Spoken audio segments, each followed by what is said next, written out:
My name is Hermann Djoumessi, social media, blockchain, and big data consultant.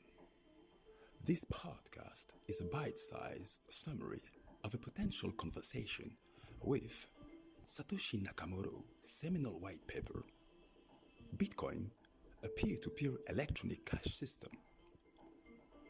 The goal of this podcast is to establish the many sources and resources necessary to create, deploy, and optimize blockchain technology ecosystem in order to establish a Bitcoin or blockchain standard for businesses and organizations in the 21st century.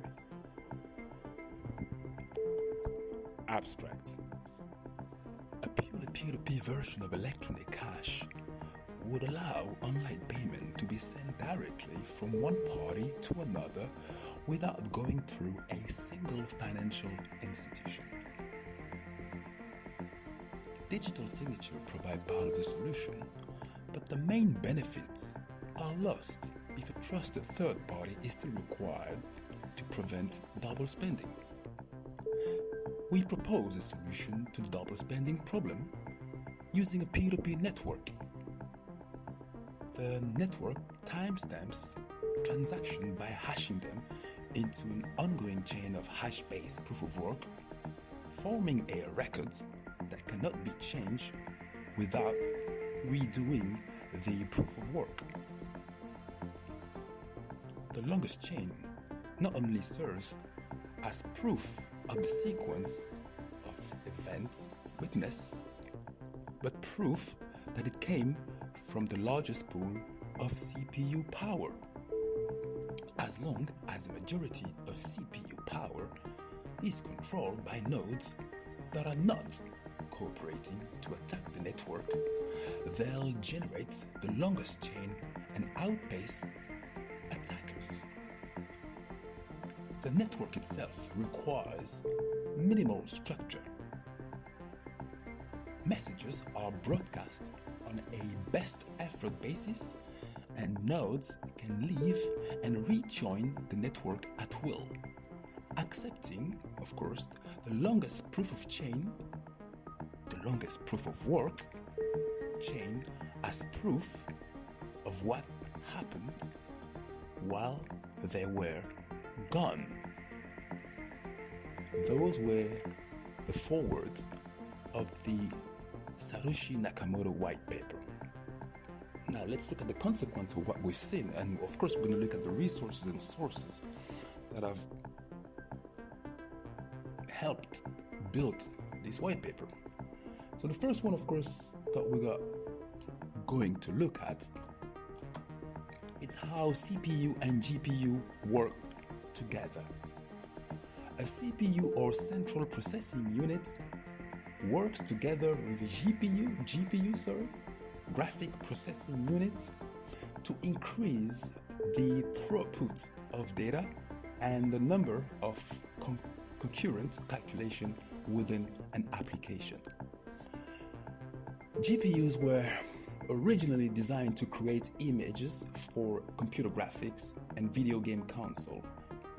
But since the early 2010s, GPUs can also be used to accelerate calculations involving massive amounts of data. A CPU, of course, can never be fully replaced by a GPU. A GPU complements CPU architecture by allowing repetitive calculations within an application to be run in parallel while the main program continues to run on the CPU. That's really interesting concept to understand and fathom in and around the CPU and GPU power and its implication in Bitcoin creation. Right, another one there. So that was from the source, it's www.omnisu.com. I'll put the links, of course, in the show notes, so don't worry about it, okay? But I will definitely put the link in the show notes. All right, moving on. This is from ICT Institute, and it's around time stamping files using Bitcoin and blockchain. it was written in 2015. There you go.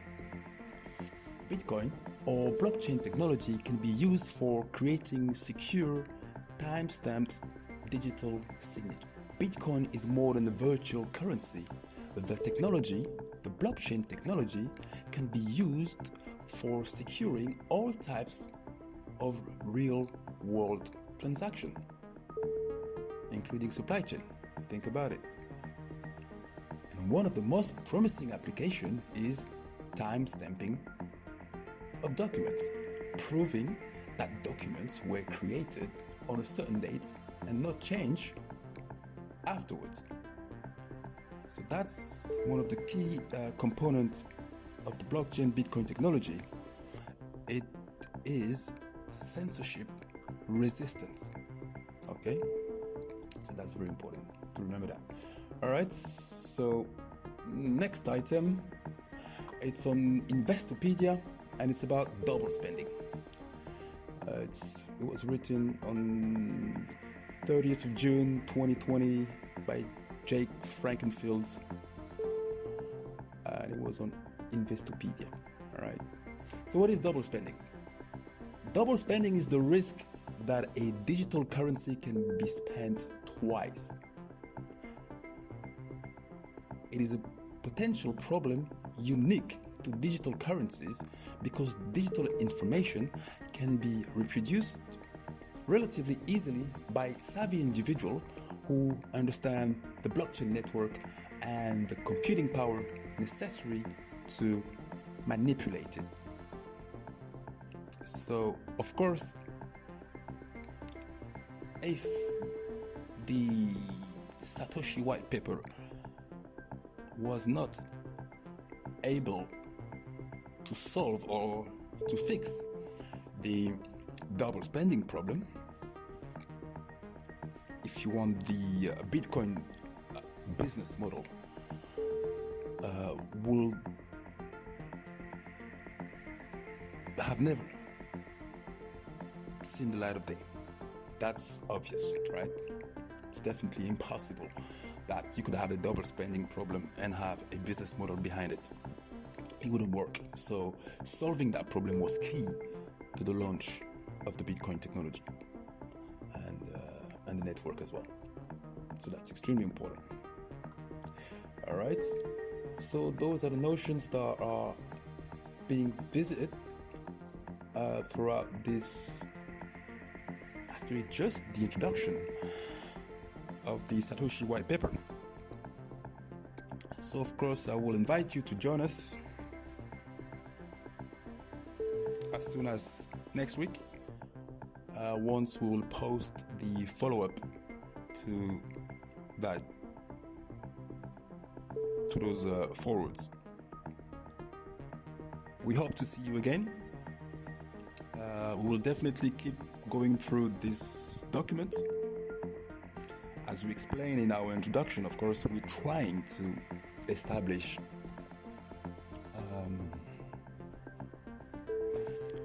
the sources and resources that were necessary to create, deploy, and optimize a blockchain technology ecosystem in order to establish a Bitcoin or blockchain standard for business and organizations in the 21st century.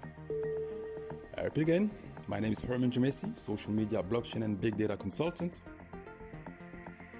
ADMP co-founder,